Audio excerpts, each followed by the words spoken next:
All right, we're going to work on this introduction to proving triangles congruent using side, side, side, or side, angle, side.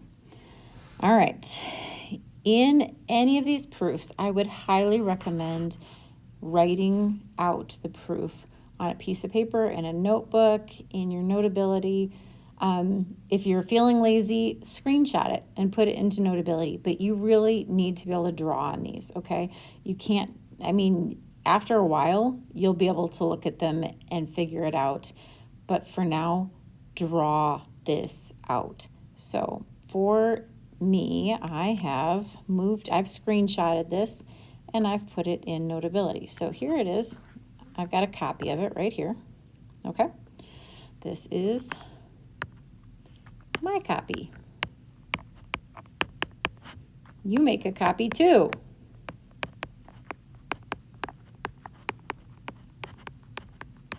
Okay, now that Mrs. Cruz has gotten a little bit cranky.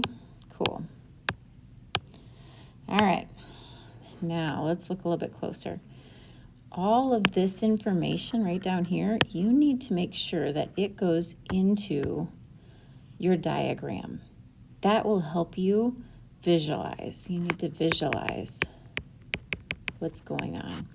So ST is congruent to UT. Let's mark it. ST congruent to UT. And then RT is congruent to VT. That one is over here, RT and VT. Notice that I mark them uniquely. So RT and VT, they need two lines because they're not the same size as ST and UT. Okay?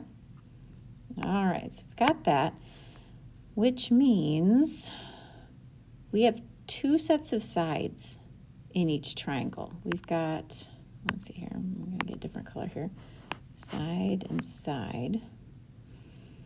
So if we're looking at the two different kinds, we have a side and a side, or we've got a side and a side. We either need an angle or a side for one of those theorems to work, right?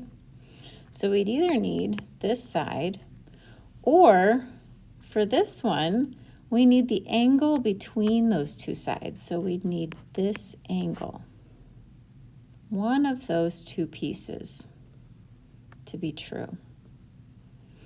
So I have to ask myself, can I prove that this side is equal to this side? Is it possible to prove that? I mean, they look like they're equal. They look equal.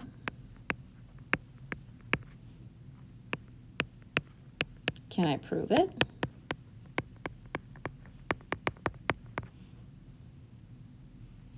Nope. I have nothing to prove that with. So I'm going to go ahead and ignore that. So now I'm going to go ahead and look over here at these two angles. What is special about those two angles? Those ones are vertical angles, which are congruent always.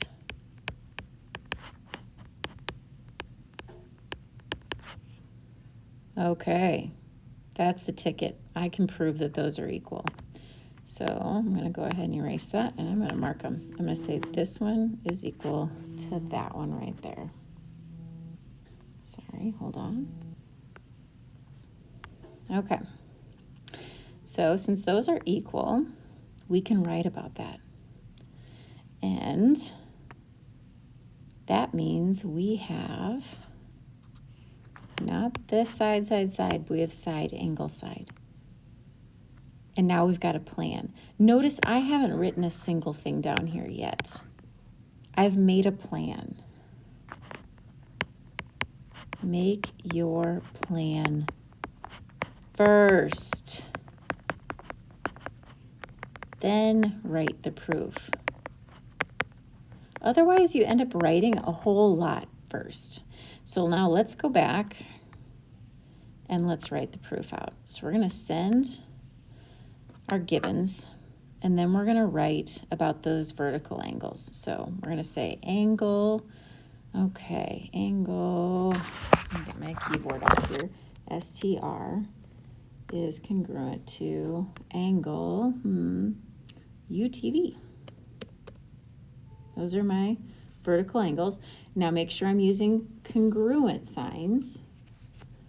And my reason would be vertical angles.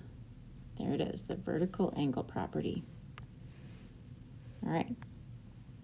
Now look at there. Statement 1, 2, and 3 all have congruent signs. Congruent, congruent, congruent. And notice they are a segment, and an angle. Segment, segment, angle. That's going to be side, angle, side. Okay? That's another indicator. Look at that. Segment, segment, angle, side, side, angle. That's a sign that we're on the right path, that we're doing this side, angle, side. If you have side, angle, side, you had better have two segments and an angle with congruent statements, okay? That's your double check. If you do a congruence property, you had better have 3 congruent statements and they better match the kind of congruence property you're doing. And you hit validate and we're good to go. All right.